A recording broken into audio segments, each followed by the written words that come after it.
Dear students, आज हम chapter number 1 शुरू करेंगे, ह्यूमन नर्वस सिस्टम्स। इस चैप्टर में हम ह्यूमंस के ब्रेन, स्पाइनल कॉर्ड और नर्व्स के फंक्शन के बारे में स्टडी करेंगे, जो मिलकर नर्वस सिस्टम बनाते हैं। So let's start with nervous system.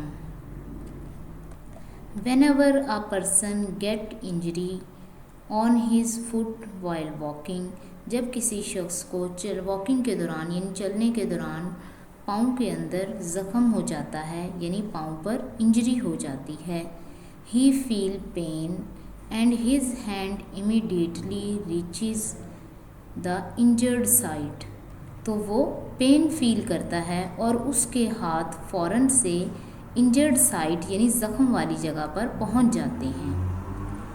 Who ask the hand to reach the site, actually ये हैंड ज़ख़म वाली साइट पर क्यों पहुंच जाते हैं, कौन एक्चुअल में इसे गाइड कर रहा होता है। In fact here is an organ system in our body, दर हकीकत हमारी बॉडी के अंदर एक ऑर्गन सिस्टम है which carries messages from one part of the body to another, जो हमारी बॉडी के एक पार्ट से मैसेज कैरी करता है दूसरे पार्ट की तरफ, एंड कोऑर्डिनेट बॉडी फंक्शंस, और बॉडी फंक्शंस को कोऑर्डिनेट करता है। Coordinate mean interconnected. This system is called nervous system, और इस सिस्टम को क्या कहते हैं, nervous system. So nervous system का क्या फंक्शन होता है कि ये पूरी बॉडी के अंदर मैसेज सेंड करता है और बॉडी के डिफरेंट फंक्शंस को कोऑर्डिनेट करता है। Next is human nervous system consist of central nervous system that is CNS।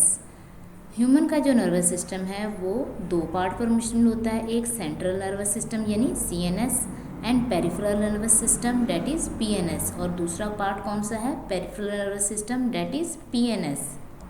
The central nervous system is composed of brain and spinal cord. Central nervous system brain पर मुश्तमिल होता है और spinal cord पर। Peripheral nervous system consists of a network of nerves, और peripheral nervous system networks of nerve पर मुश्तमिल होता है, which connect the central nervous system, जिनका ये काम है कि वो सेंट्रल नर्वस सिस्टम को कनेक्ट करती हैं यानी जोड़ती हैं, to all parts of the body, body के तमाम पार्ट्स के साथ। So this one is central nervous system जो ब्रेन और स्पाइनल कॉर्ड पर मुश्तमिल होता है, और ये पेरिफेरल नर्वस सिस्टम है जो नर्व्स पर मुश्तमिल होता है। नर्व्स क्या होता है, नर्व्स एक्चुअल में फाइबर लाइक स्ट्रक्चर्स होती हैं, थ्रेड लाइक स्ट्रक्चर जो पूरी बॉडी के अंदर फैली होती हैं, और ये बॉडी के डिफरेंट पार्ट्स को सेंट्रल नर्वस सिस्टम के साथ जोड़ती हैं। नाउ न्यूरॉन और नर्व सेल।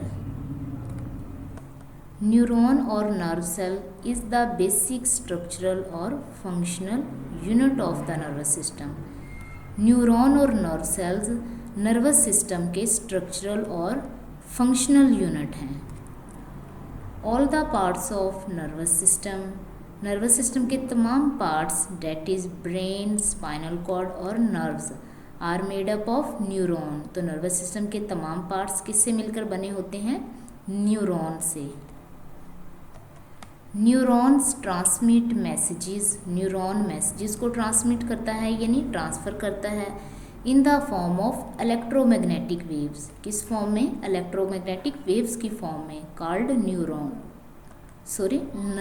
नर्व इम्पल्स, और इन इलेक्ट्रोमैग्नेटिक वेव्स को क्या कहते हैं, nerve impulses.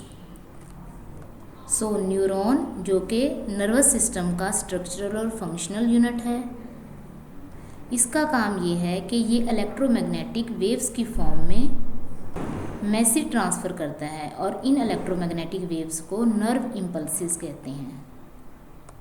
Now parts of nerve cell और न्यूरॉन। न्यूरॉन का वो पार्ट जो न्यूक्लियस और साइटोप्लाज्म पर मुश्तमिल होता है उसे सेल बॉडी कहते हैं। So this one is cell body. Cell body के ऊपर डिफरेंट प्रोजेक्शंस होती हैं, ये ब्रांच लाइक स्ट्रक्चर्स, इन्हें डेंड्राइट्स कहते हैं। सेल बॉडी के साथ एक और लॉन्ग प्रोजेक्शन होती है जिसे एक्सॉन कहते हैं। So this one is axon. The part of a neuron which contains nucleus and most of the cytoplasm is called cell body. तो न्यूरॉन का वो पार्ट जो न्यूक्लियस और ज़्यादातर साइटोप्लाज्म पर मुश्तमिल होता है उसे सेल बॉडी कहते हैं। The fine projections of cell body which receive messages are called dendrites. Cell body के साथ जो फाइन प्रोजेक्शंस होती हैं जो मैसेज रिसीव करती हैं उन्हें डेंड्राइट्स कहते हैं।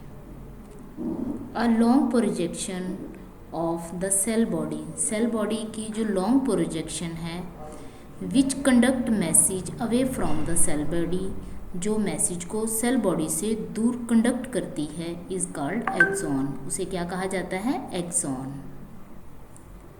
Terminal end of axon transmit messages. Axon का जो टर्मिनल एंड है वो मैसेजेस को ट्रांसमिट करता है यानी सेंड करता है टू नेक्स्ट सेल, अगले सेल्स पर, नेक्स्ट सेल्स पर।